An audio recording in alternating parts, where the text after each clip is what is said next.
What's going on, folks? The Brand Builder here, and in today's video I'm going to talk about how to work from home through passive income. So I'm going to talk about passive income generators, and the reason why I'm making this video is because one of my subscribers requested I talk about work from home. Now, that's not my niche, but it's not like I don't talk about those topics anyway, right? Because eventually, at some point, by making passive income, you can actually earn a way to work from home.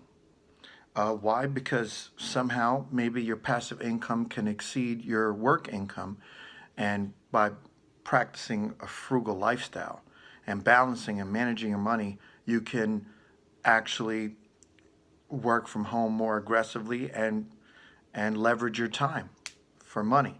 Now, I have 10 suggestions here where you can do that, but before I begin to talk about these 10 suggestions that you can utilize to generate passive income and work from home, I wanted to say that I am not a tax preparer, and I am not a financial advisor, and I do not work for any institutions that advise on tax purposes or on financial information or literature.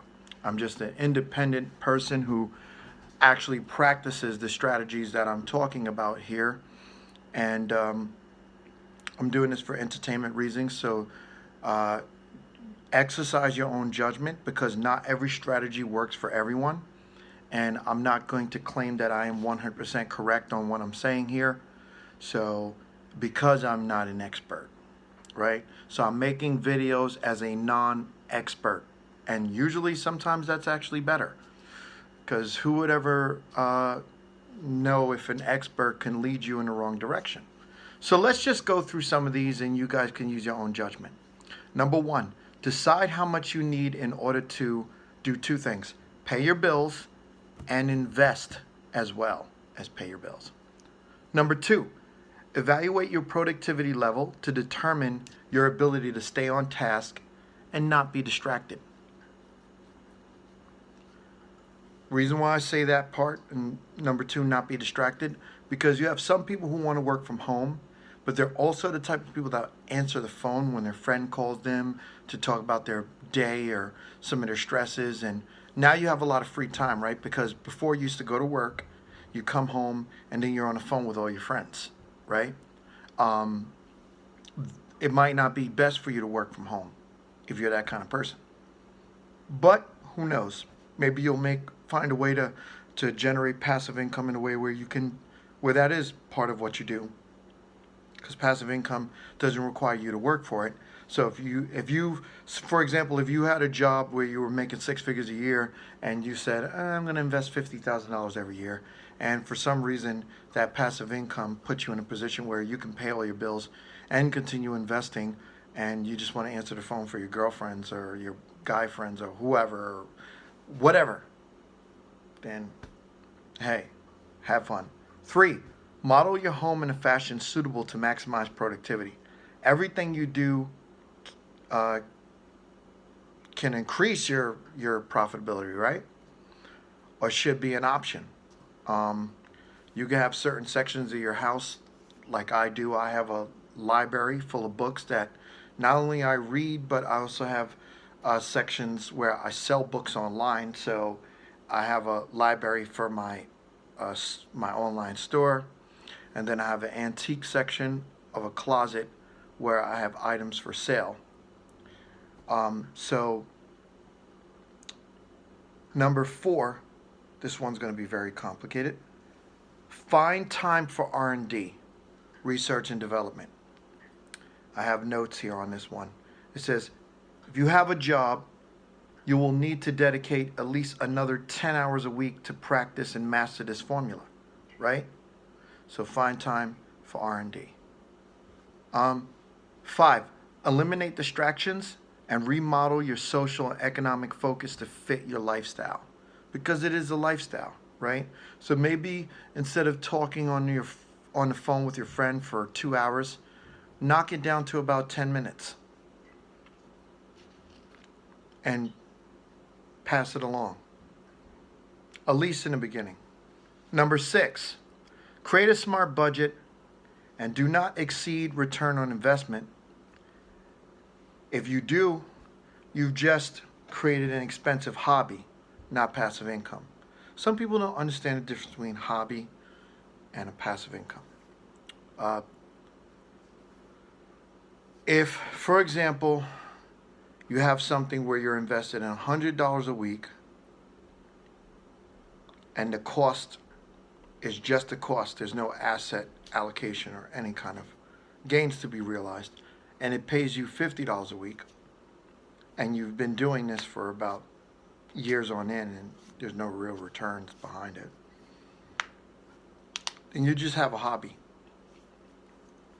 If you have a business where you buy something for $5 and you sell it for 10 and you're getting ROI, that's a business.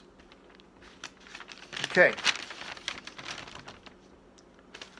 Reading along with my notes. Number 7. This is very important. I'm going to show you one that I'm trying to finish right now. The Millionaire Next Door. Oh yeah, here's another really great book. The Art of War by Sun Tzu. I'm going to discuss this on Facebook pretty soon. I'm going to be doing a Facebook video soon. Read business books and make space for them in your home. Okay? Everyone should have a home library. The reason why you should have a home library is because I wouldn't depend mainly on television for information or anything like that. You have to practice discipline and retaining information and having a wealth of knowledge. Okay. 8. Study, examine, and practice all forms of passive income for which you can use to improve your profitability. If there's something that you stumble upon where you think that there's a benefit to it, study it, examine it, and practice it. 9. This is a hard one. Negotiate all things relative. You do not get what you deserve, you get what you negotiate. If you have a family, everybody in your home needs to be in agreement with your new lifestyle or it won't work. I'm going to give you an example. If you need to remodel your home to fit a lifestyle that becomes profitable to you, if your partner, your spouse, or your children cannot be in agreement with that change and they don't support that change, then you're going to fail, right? For example, if you need a closet for space for items to sell and they keep saying, oh, my soccer stuff needs to go in here, or oh, this, and randomly just keep remodeling stuff where you can't find it. This has happened to me before, right? In fact, I've even had friends that have come over to my house. I have one friend who is so comfortable with me, he thought he could just borrow some book, and it was kind of like an antique book because you can't really find this book anywhere. This book was worth about $100. And I sold it online for $105 with free shipping. And I'm looking for this book everywhere. And I'm trying to talk with the person who purchased the book, and they really want it. They're like, take your time, I didn't ship it out. They didn't open up a case. We were negotiating with each other. We were working on a solution together for the book. And all of a sudden, a couple of days later, a friend of mine was like, hey, I borrowed such and such book from you, and I'm out of town right now, but when I get back, I can get it to you in a week. And I'm like, hey, you got to get that book back to me now. You didn't even ask my permission. I didn't even know you had it. It's not all my books are available for borrowing. This is one that I had on sale, and now I'm going to, so worst case scenario, this person was really far out of town, and I had to cancel the sale. So I lost $105 because a good friend of mine thought it was okay to just borrow something that I was selling. 10. Organize and properly file everything related to your hustle. Do not put things in high traffic areas in your home. Receipts, documentation, all those things need to be filed properly. Filing is going to put you in a position where your hustle is going to be able to actively run smoothly. All right? You don't want to be in a situation where your hustle is not smooth. All right? So, no high traffic areas, no putting down your mail for your investments or whatever and stuff like that in an area where it doesn't belong, where it's going to be moved by someone in your home or moved by you somewhere where you don't want it to be, or you're not able to find it when you need to. So for tax purposes, me personally, I put all receipts into a basket because there's going to be a lot of them. So I have a little basket box, and I just go through them on the weekends or once a month, and I file everything appropriately. So that's all I have. And how is this going to affect you? A lot of people want to work from home, and there's a lot of work from home jobs. I'm not really into working from home because when I go to my job, I'm going to work, and unfortunately, right? When I'm at home, I want to be home. I don't want to bring my stress, my duty that I perform for other people to my house. I want to be free. I want to live. I want to enjoy reading a good book. I want to make time for myself in my home. Working for someone else is off limits when I'm in my home. This is my serenity. This is my sanctuary. This is where I live. This is where I read. This is where I invest in myself. The only thing that's allowed to be in my home is my passive income generators.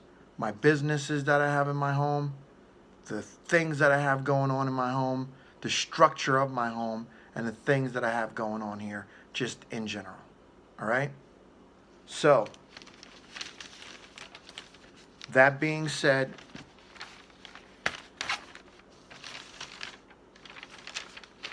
I would like to say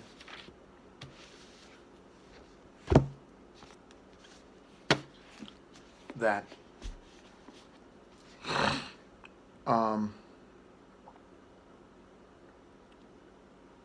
you get what you deserve. Work on what you feel is best for you. If this strategy works for you, copy it down. Watch this video again. Share it with friends. If you want an easy solution, you want to work from home, working for a company, there are a lot of people on YouTube that talk about these opportunities. I am not one of them. I'm the kind of person to tell you to start your own business, even if it only makes you an extra $200 to $300 a month. Start there. Start there. And work your way up. Now I want to say something. In everything you do, there's going to be ups and downs. When you invest in the stock market, you're going to see down periods, you're going to see up periods. It's just a part of what happens. When you own a business, if you owned a hat shop or a coffee shop, one day you might sell 104 coffees.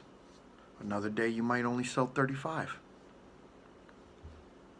You add the two together, you average out those days, and you get the number that you're looking for. That's how many coffees you're averaging per week. Business and diversification is what it is. Most business owners have more than one business. So if you can leverage your lifestyle to fit a certain theme, it is better for you. Leverage your lifestyle. Do it. On that note, I have to go. I'd like to thank everybody for watching this video. Hopefully, this was helpful. Make sure you subscribe to the channel, share the video, like, put a thumbs up, and enjoy yourself. Follow me on Twitter at the link below if the links are working. If not, just look for Righteous Music or whatever. Reach out to me and maybe I'll show you how to follow me. Who knows? I don't know what's going on with the description anymore, so whatever. Have a good day.